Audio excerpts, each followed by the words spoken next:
All right, welcome to episode number 44 of the Songwriter's Couch. And on today's show, we got a special guest with us, good friend of mine. But before we get to that, don't remember to go down and subscribe and like. Okay, don't remember to do that. No matter what you do, never. Don't go down and remember to do that. Right there,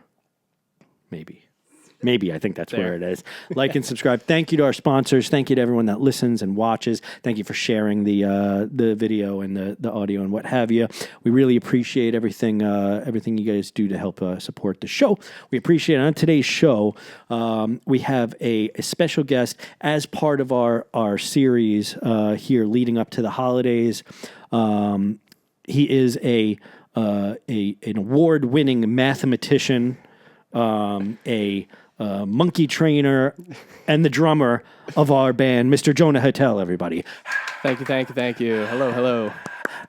Thanks for having me. Anytime. So we just came from a crazy practice session with the band. We're working on our new album, and we've been working on that sort of thing. So why don't we tell kind of the people at home what you do in the band? So what is your what do you do outside of the band, I guess, and then what do you do in the band and all that kind of thing? All right. So outside of the band, I am a music teacher. I work at Bach to Rock, Penfield, and I teach drums mainly. I also teach guitar a little bit, piano a little bit, voice a little bit, DJ a little bit, but yeah. So and I love doing that, and and I am a drummer for your amongst band. other things, because you do sing occasionally.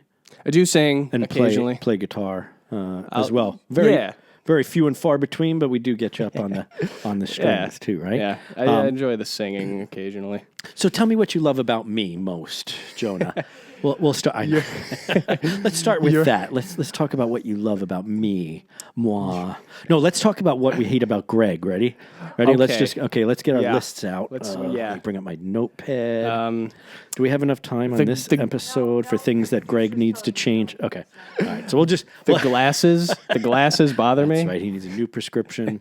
A little blurry. No, we'll start this episode just like we always do with our two truths and a lie segment, and we'll start that right now. Cool.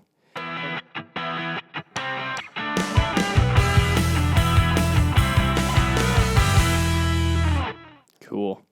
Okay. So I rode my bike down a ditch into a thorn bush. Oh. I have been to Ireland, and I broke my femur at age 14. All right. So no extra bones. No extra bones. Because Jill, as you all remember, has extra bones. Yeah, in her weirdo. body. Yeah, she has too many bones. Too many bones. Okay, so say him again because I wasn't really paying attention the first time. I rode my bike down a ditch into a thorn bush. I have been to Ireland. Okay. And I broke my femur at age 14. I'm going Ireland.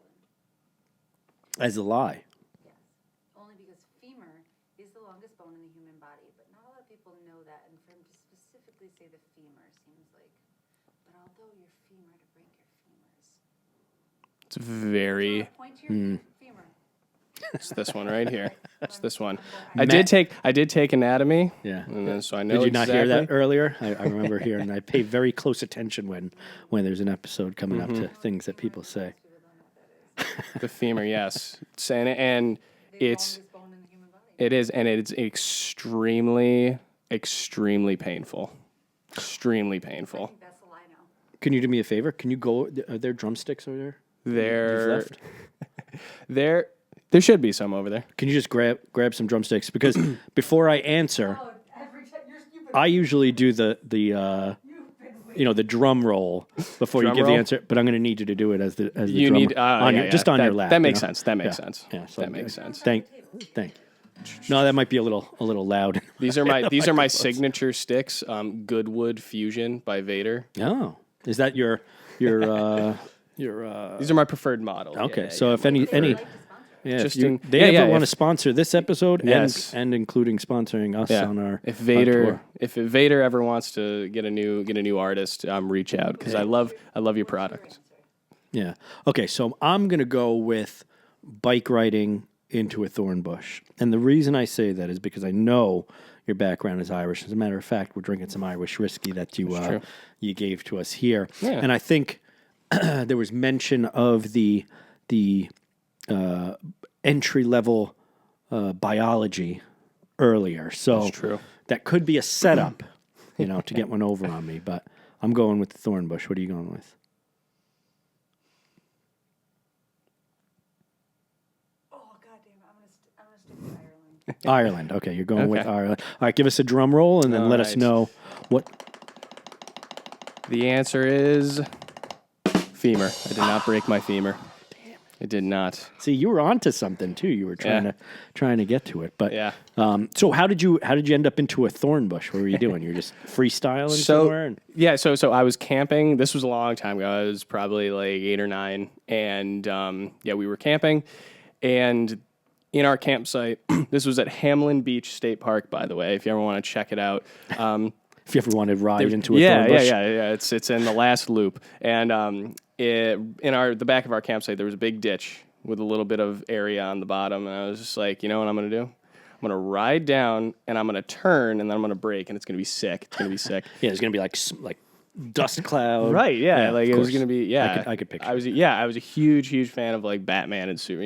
Like super cool stuff. I was like, it's gonna be like an action movie. It's gonna be. I can be a stunt man. Right, exactly. Like a action And film. yeah, and I rode my bike down, and it's a very steep ditch, and I wasn't even close to braking soon enough, and I just went right into the bushes, and one was with thorn bush, scratched my face all up. Yeah, it was. Was it not fun. summer? Where did you have all your arms and legs exposed and all that stuff too? It was either Memorial Day or Labor Day weekend, because those were two of the weekends that I used to go camping all the time.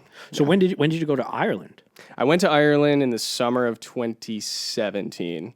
It was beautiful. My mom has family over there, so it was it was Both really your cool. parents are Irish? My dad's side is mostly German, and then my mom's side is English and Irish. So there's a bunch of other stuff in there. You're like Yeah. super white. I'm white. very European, very European. super white. I don't know if you could tell by Yeah. everything about me, but I'm super white. I'm kind of French and Italian too, but I think Italian is like Italian's, it's not like super white person, but I still got the French. French is very white. Dutch, Irish. Yeah. All right. Well, I have a kind of similar story to the thorn bush, except it's more embarrassing. Okay. And not as I didn't think I was Superman, but I'd gone out with some girl on a date or whatever, and at the time dating was not like go to a movie. I guess I was young. I was like 18 or 19 or whatever. Yeah. And we were walking down the street. I think we were drinking wine or something, and I decided to hop on the back. There was what are the front cabs of a semi trailer? What are those things called? Are they just called like a cab? I guess the front cab of it. Yeah, I guess, You yeah. know, with the little thing on the back of it that the trailer hooks onto, that little rubber pad or whatever. So I thought it would be, cool of me to hop up on that thing or whatever and, get onto the truck or whatever. Right. It's in the middle of the street, not realizing that they completely cover that rubber pad in a thick layer of grease in order to, for the thing, because it has to keep connecting and whatever. Right. Jumped on it. My foot landed right on it. And grease just everywhere, All over the all place. fucking over me. That's crazy. And I did not look cool. Allie. Did Surprised. not impress this Surprised. lady. She did kiss me at the end of all of this night. But I was not. Right off you when she tried. She kissed me and right Yeah. into the Right. into the street. Yeah. Fell right over. That's right. So, but anyway, yeah, not as cool. So we all have those times, Jonah. I have many of those. Was there a girl there that you were trying to impress, or was just? No, I was alone. I was just like, this is gonna be sick, and I'm gonna tell everyone about it, and I did, Yeah. Well, I have since. Luckily, you didn't kill yourself, because I've also done stupid stuff like that too. Like So when I'm many by stupid myself, like trying to one day when this is a while back, I was trying to bring my studio desk up. I had it in the basement, Yeah. We had a spare room in my house. I'm like, I want to move it upstairs where I have windows. It'll be more conducive to being creative. Blah blah blah. My ex-wife, she was at work. I was by myself. It's a big metal and glass desk. Okay. Like, I work out. I can bring this thing upstairs. 2 flights of stairs, right? I could not bring it upstairs. I wouldn't think so. Well, I take that back. I did get it upstairs into the room, and as soon as I got like through the threshold of the door to the room it was supposed to go in, my back just like seized up. I was on the floor, table on top of me. Didn't think I was going to be able to get up at all. Doing one of those thing on top of me. Oh, man. Luckily, I did. I kind of just stayed there for a while. It got a little better, and then I was able to get it off of me and whatever. But I was yelling tables. It'd be funny. It'd be funny if Bella, if you had Bella at the time, that she came and assisted you. I had Shih Tzus at the time. They wouldn't have been able to no do way, anything. Yeah, they're like this big. I don't. Maybe. You know what? You know what else too? We're actually filming this 2 days before Election Day, right? What's today? The 3rd. Yeah. As we're filming it. Yes. No, I'm not getting into politics. 2 days. Of course. 2 days. But 2 days before Election Day. So this may be our final episode, the final things we do in the next 2 days. Maybe. Who knows what'll happen after Election Day. But this will air 2 weeks after. So if this is airing, congratulations, everyone. We made it. Yes, we made absolutely. it out of whatever happened Oh my gosh! on Yes. Election Day. Yes. But so let's get into a little background, because I as does happen when you kind of quote unquote work with someone. Yeah. You're in a band. A lot of times you get just down to business. Yeah. We rehearse and we don't get a lot into like what our each other how we came up in music, all that kind of stuff. Occasionally we have conversations, but it doesn't get as deep as just sitting down and kind of me interviewing you as a drummer. You know what I mean? Yeah. So how did you? I know your father was a drummer. But how did you, what kind of sparked your musical inclination? Was it from the time you were like a little kid, or was it, something that came about later? Yeah. So obviously with my dad being a drummer, I was always interested in music. It was but my dad wasn't the first drummer of the family. My uncle, his older brother, my dad's the youngest of 5. His older brother is also a drummer.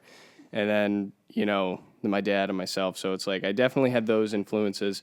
But the first kind of drummer that I remember seeing where I was I want to do that was Max Weinberg from Bruce Springsteen. And yeah, absolutely. Yeah. So, I just remember that being a big influence on me. And then later came, Neil Peart from Rush and John Bonham and, those guys. So a lot of different. Was it always drumming you wanted to do, or were you ever I want to become a guitar player or I definitely saw flautist? Definitely flautist. Yeah, I actually wanted to play the slide whistle. Actually, no. Yeah. It's a beautiful instrument. It's a lovely instrument. The first, like I said, drums kind of, like I said, was always kind of something that I was hearing, growing up. But, guitar is kind of the main dream that everybody has. And I kind of thought about that a little bit. I was already playing drums a little bit, but I was I remember when I was 8 years old, my parents got me this mini Flying V, this Epiphone Flying V, and I played it all the time. I only knew how to play one song. I only knew how to play Smoke on the Water, but I loved playing that thing. And so definitely guitar was something I always wanted to learn, but drums I just kind of picked up more naturally, I guess you could say. So yeah, it was in the genes, I guess. I found the coordinate, much like I'm not a dancer. Yeah. I should really struggle with doing dance steps and. I know, I've seen you. It's terrible. No, I'm in agreement with you on that. No. Allie's shaking her head. Yes. I don't know why, but I know the rhythm of it. Just to do the things it feels so not like a natural thing I'm doing. Yeah. For sure. Unless I'm drinking and I'm just acting like an idiot dancing, right? You know what I mean? But to do actual steps and stuff. But I felt like drumming, on a full kit, was similar to that, where it'd have to be, doing different things on every limb of my body, and it's just I feel like my body doesn't do that. And surprisingly, my dad was a lead guitar player, my brother was a lead guitar player, but I I was always more into the rhythm. Like I wanted to play. I started out on bass. Okay. I always like songwriting in particular. Like Yeah. I always wanted to write music. Yeah. I wasn't that into becoming like a lead guitar player or anything like that. Like Yeah. I don't know why I never really thought of that as a thing. Mm-hmm. But so you had your Flying V, but then when did you decide, you know what, I want to kind of mostly do drums? Was it a conscious decision, or is just like Yeah. It was kind of, so actually, the other instrument that I really wanted to learn, so fourth grade is when you can pick the instrument that you learn in school or whatever. I actually originally wanted to play the violin because randomly, is completely random, I wanted to learn how to play Fiddler on the Roof. I don't know why, but it sounded awesome. And, but I auditioned for 3 instruments. It was violin, viola, and percussion. And the band teacher said that percussion, he was just like, dude, like, you were able to play anything that I told you to play, like you should, do percussion. I was like, and then actually my mom too, she was just like, hey, like what do you want to play or whatever. I was like, maybe violin. She was like, are you sure? Because I got a phone call that like percussion you were like did a decent job at, so maybe you should do that. I think that maybe you would enjoy it a little bit more. And I was just kind of like, okay. I was not a good negotiator, so it was like, okay. And looking back, there's no way that I would have enjoyed violin as much, especially, with the people that I knew in orchestra. I was just like, Yeah, I think violin definitely is something that's easier to carry to gigs. I feel like looking back, I definitely think the convenience would be much nicer if that's I what I thought you were going to say. You were going to be like, I hate carrying drums around, so I was going to play violin. Well, at that age, I hadn't carried drums around. Speaking of the slide whistle, that would be super easy. That'd be sick. You stick it in your pocket. Or piccolo. It's like the flute or the what is right. it? The oboe? No, I played the flute. The flute, yeah. I think that, looking back, I was like, the convenience of violin, now that I've carried drums to multiple gigs, I was like, I'd much rather have played violin, but I don't think I would have enjoyed it as much. Yeah, I think that also there's something to be said about the fact that that you have family members that are drummers too. I always feel like drummers, it's like something that, like rhythm, it has to be there. Yeah. Already, you know what I mean? Like I feel like if someone just I'm naturally a guitar player and a melody person, but I'm gonna take up drums. Yeah. Like I don't feel like it always works out because people tend to want to do.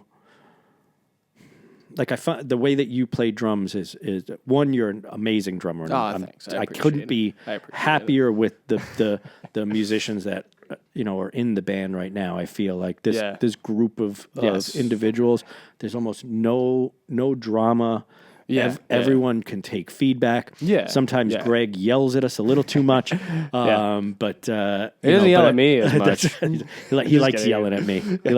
He likes undermining any authority that I have that you had previously. That's not anymore. No, he's got No, but that's why I kind of put him in charge too, because I know he's got his military background. I know from a technical standpoint he wants to make it good, and it all comes from a place of like wanting us to be a significant group of musicians, which we are. It's always just out of passion for our product. So for sure. But so like, what do you feel like? Did you want to play in a band? Was that your idea of what you wanted to do with regards to music, or did you want to be a teacher? Or? I didn't discover that I enjoyed teaching until much later. I always wanted to be part of a band. I mean, that's kind of especially when you're seeing, bands like Zeppelin and Rush and Springsteen and stuff, like at that young age, and like Jimmy Buffett too. Like I was just like, this looks like so much fun. I was like, that's what I really want to do. Yeah, like I said, later I started kind of taking things from the different teachers that I had. That's the thing that I think is super important, is to get feedback as a musician, and learn as much as you can. But like I was like later, I definitely was like, I really enjoy like helping somebody discover that they can be really good at this too. You know what I mean? Like that's the best part about being a teacher, is getting somebody to do something they never thought they could do. It really is a good feeling, especially, somebody who has never picked up an instrument, never, but always wanted to. It's like, like, Do you have students that are like brand new, never played anything? Like how young are the students that you? My youngest student is 5, and my oldest student is 62. So I have a wide range of students. I mean, doctor-patient, confidentiality. But what is the 5-year-old playing? Is it drums or? It's drums. Yeah. Yeah. 5-year-olds. It was my son loved playing drums at that period. He ended up giving it up after a while, but he loved it at that point because he just hit stuff. Oh yeah, drums is the great. Most fun for somebody who's never played an instrument to do, because it's like you don't have to know anything to make the instrument sound like it's supposed to. You can just make noise with it. You know what I mean? So it's like with the guitar. Unless you're playing just kind of open strings, it sounds like a Which guitar. you could play Yeah. Metallica, right? Yeah. I mean, there's more.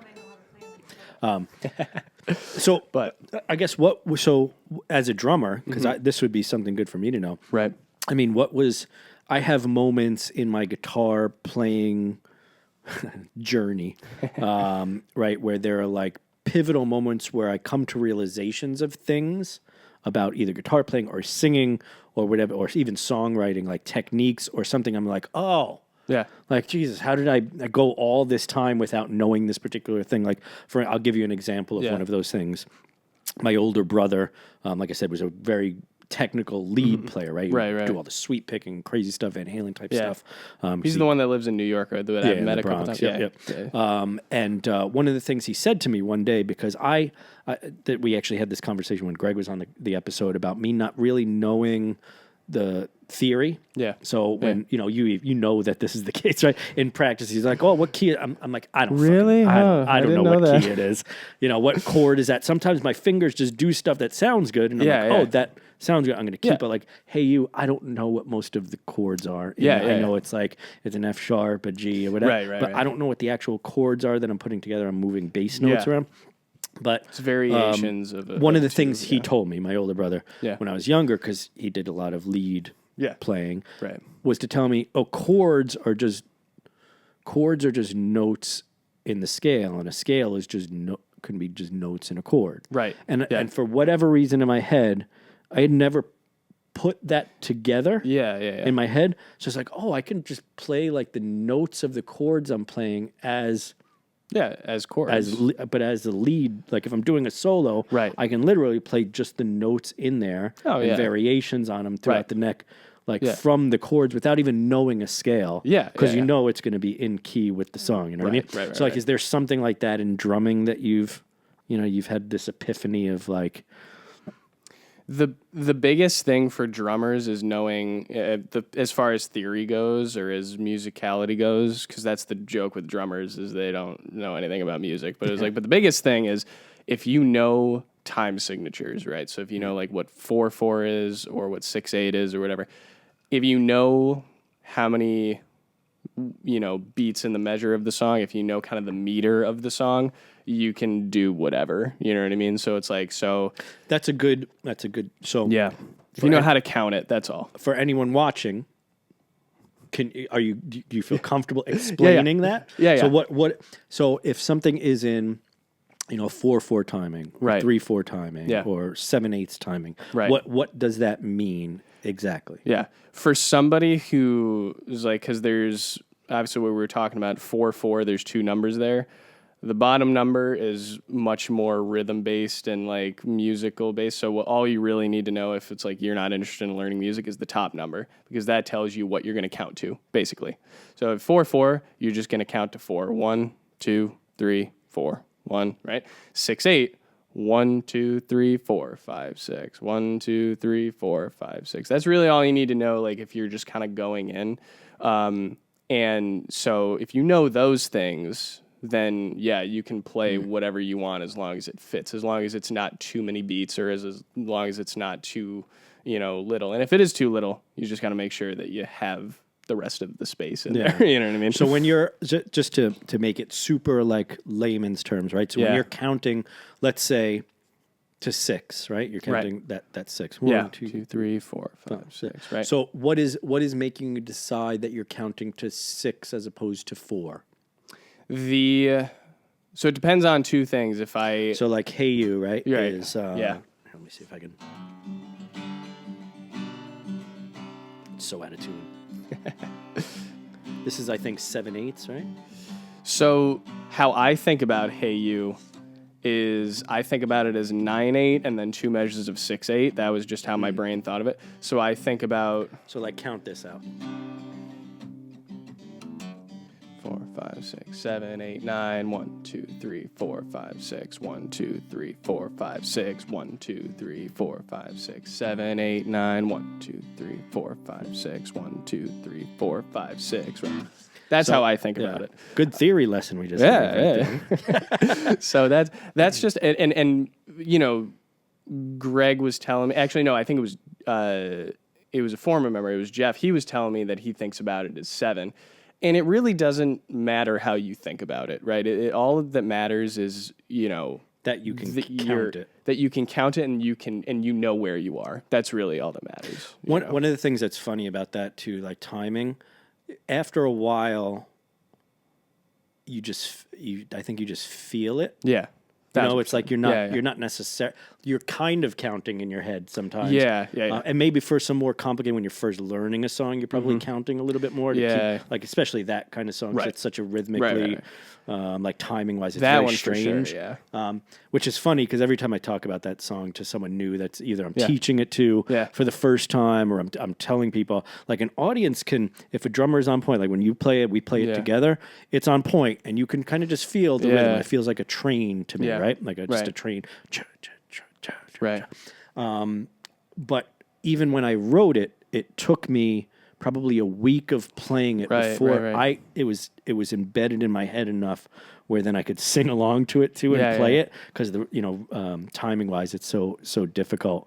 Do you remember at all when it kind of became feeling the music? Because that's something that we kind of talked about too, like we've gotten very technical about what we're doing and dialing in the technical aspect of it. Yeah. But a lot of music playing is so fun because if you're with a bunch of good musicians, there tends to be a lot of, it just feels this way. Right. And so that's what it is, you know? Do you remember like when the first time, like was there a group you were in or a band before this one that you're like, oh, this, like it what am I trying to get at? So like there's certain musicians that I've played with that you kind of just click with. And I don't know if that's a technical thing. Right. Or that's something that's just there. I think that is more something that's just there. You know what I mean? There's musicians that just aren't on the same wavelength. You know what I mean? And it's not a question of skill. It's just a matter of, it's more of a question of, I guess, musical taste or just musical vibe, you know what I mean? And it's a really hard, it is a hard thing to explain, and it's a really hard thing to kind of put into words because sometimes it's just there. And I definitely felt that more here than I have with previous bands. There was a band I had in college that we did for a while, and it was like, that was cool because we were all studio musicians at Finger Lakes. That's where I went. And we just knew how to play together because we had played on so many different projects and learned so many songs quickly. That was something that was there. But the first band that I was with that was there was just a group of classmates that I just kind of knew, and we just it always feels a little loose when that's not there entirely, Yeah, and I think it also has a lot to do with personality, you know what I mean, and personal vibes between people. Some people just kind of link. Being in a band is a lot like being in a relationship or a marriage. You know what I mean? You just have to kind of have that just natural partnership. You know what I mean? I've said that. Allie's smiling over there because I've said that so many times too, and a lot of it too. It's almost like the tropes of a good relationship, communication. Yeah, like I found that I've been in or played with musicians that don't seem like there seem to be just not paying attention to what everyone else. Like usually, when we're really tight, we're locked in with each other, but we're also somewhat we're always kind of making eye contact with Yeah. each other. What Yeah, you know, yeah. we're anticipating what's about to come up, Right. and there's this like silent communication that's kind of Yes. happening throughout the performance Yeah. that knows, okay, we're changing now. Even if Right. you were off, you know, you Yeah. hear something. Oh shit, that's what I'm about to. You know, or you get a look from somebody. Yeah. Usually it's you, or sometimes it's Greg or whatever. And that's something that's hard to teach to students too, because especially when I'm just teaching somebody, it's one-on-one. Usually it's just me and a drummer. I was just like, so it's you. The goal for where I work is to get kids playing in bands and stuff like that. And I'm always like, you have to be just paying attention. You got to be listening. You can't just be focusing on what you're doing. Otherwise, you know, it's never going to work. It's like, and actually my band teacher in high school, his main instrument was drums, but he told us all the time, is like, you can't just be staring at your music. It's just like driving. You can't just look at the speedometer. You're going to crash right into something. You have to be aware of what's around you. So being in a band is a lot like that, where it's like you kind of need to know kind of where everyone is, make sure everybody's kind of on, you know, on the same page of where you are in the song. have you ever been the person directing where it's going? So like, for instance, there's pretty universal signs of like, okay, song is ending, especially if you're a guitar, you're the person directing, okay, the song is about to end, right? One of them is the neck goes up and down, right? That's like a universal Right. We're ending the song right now, yeah. or this is when we're stopping this part or whatever. Yeah. What do you have, like signs as drummers, like universal signs that you know you give, hey, I'm about to do this thing? Because it's hard, because all four of your limbs are typically doing something. Usually I see you sometimes like yeah doing that thing. If I'm looking up at you guys, it's usually to see if you're giving me a cue or if Greg's giving me a cue or whatever. But there have been times where either somebody's not quite there or whatever, and I was like, and I think the song's gonna end, and I might do it without maybe kind of communicating or whatever. But usually mine is like, but I'm like, okay, maybe they're not focused on me, or like we're not focused on each other, so I'll make it like a super obvious fill, like then I'm slow. Exactly, it's like I'll slow it down in a fill, and then we kind of end together. So it's like we've done that in several songs sometimes, multiple times. We're like, wait, how do we end this again in practice? I forgot how we're gonna end it. It's just like that's so funny. But it's usually you're looking around trying to get everyone to like look at, make eye contact. Or sometimes I'm too early and I'm like, oh, no one's looking at me. It's probably on me. But that's part of it too, knowing. And Greg usually just shakes his head if we're in practice. When we're on stage, he doesn't do that. But like, if we're about to end a song and someone starts ending it a little bit early, everyone. Pro tip: just everyone start ending it. If someone starts ending the song, don't just keep going, because it'll sound really sloppy. So I did ask this of every other band member, and we're going to go a couple of minutes over because I want to hear the answer to this. Sure. So, what you know, and because I got to go to the bathroom. Feel free to take as much time as you want. But what do you dislike about Greg? No, he's gonna. I really hope Greg watches this episode. we should tell him to watch it. No. So as I guess the person whose name is on the front of the band here, I always like to get feedback on what I'm doing, what what everyone needs from me personally. Yeah. What do you feel like, maybe as the band frontman or whatever, as a guitar player? Greg just said I need you to be a better guitar player. Like, thanks, Greg. That's not helpful, but that's great. But like, what do you think? I guess we could do the old management technique. It can be one thing you like about working with me, and then one thing that maybe I can improve upon. Let's say.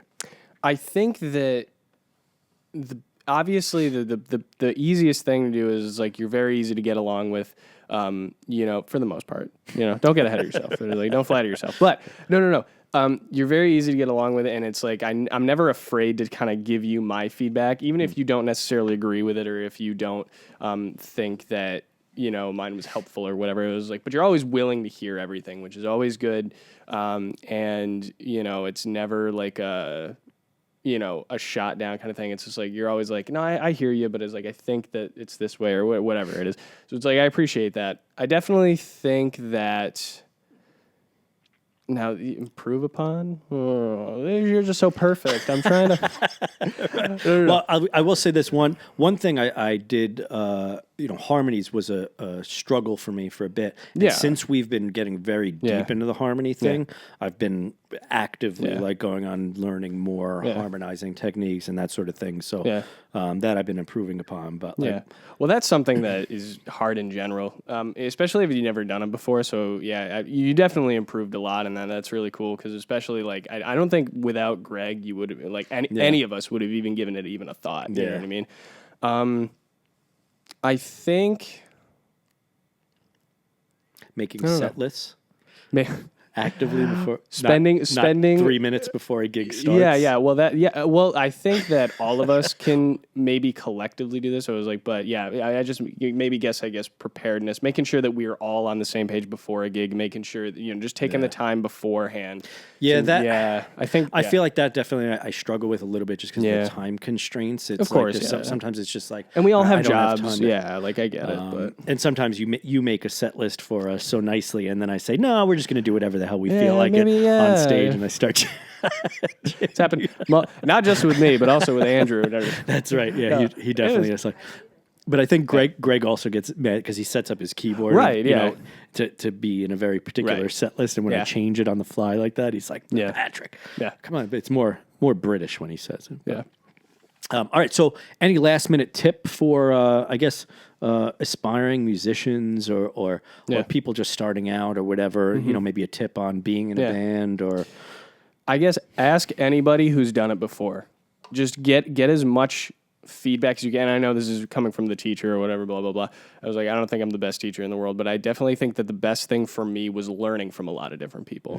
And even with other instruments, like when I'm trying to get better at guitar or DJ or bass or whatever, I'm garbage at bass, by the way. It was like, but like piano or singing or anything, I'm always just asking as many different people as I can, getting as much input, because the more different views you get on something, the more versatile and educated you become. So I think that's really important. Just asking, and that's something I'm in 100% agreement on, because like even with what we're doing now, you know, learning different cover songs and things that I normally don't listen to necessarily, and then learning to play them ends up being like, oh, that's kind of an interesting change they did there, or that's an interesting chord progression, or I didn't even think of like harmonizing that or that melody technique or whatever, and not feeling like you know everything, because I don't think as a musician you ever are at a point where you're like, I know everything about music, because as soon as you think that, then there's like, you're so limited. Get into Indian music and see all the half tones and stuff that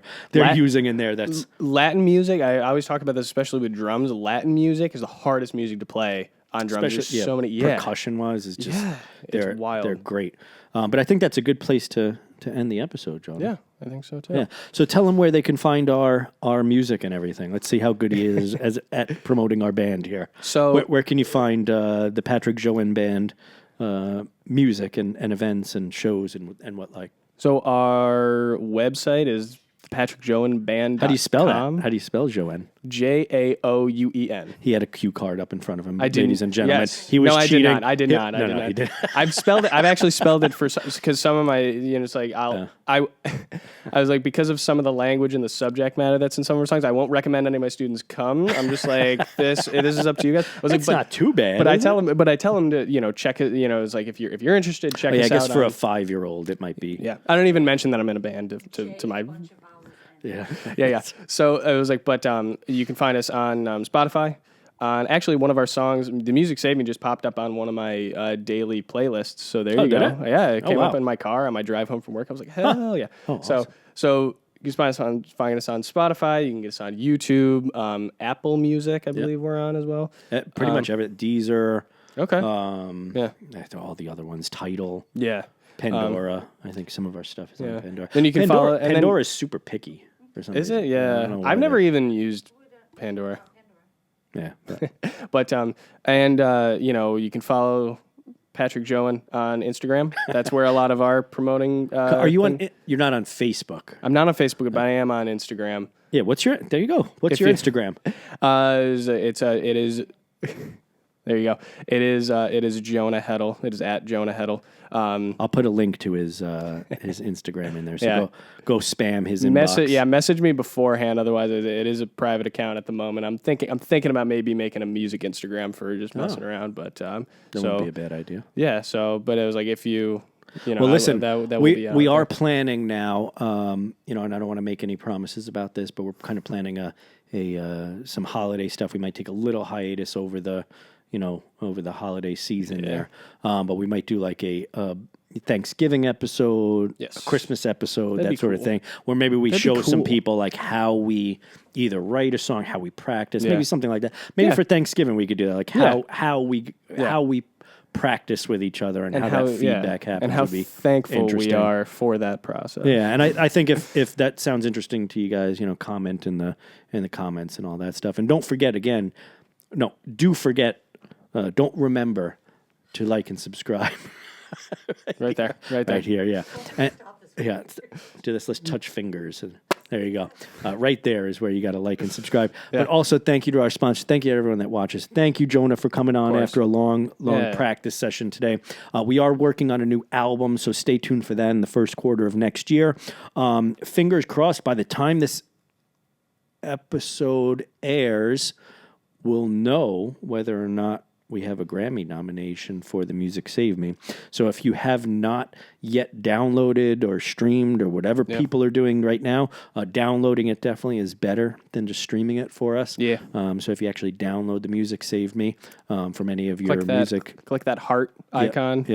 or comment or whatever, Yeah. it definitely helps us a lot. So anyone that supported us throughout that, thank you all. And Thank you. hopefully this episode gets to air after this election. Yeah, that is the hope. That is the hope. Love you, brother. Love you too. Let's drink some whiskey after this and maybe beat on some of those drums over there. And Allie, Clinkies. thank you. Bloop. As always. And thank you guys. Thank you. Say bye, Jonah. Bye.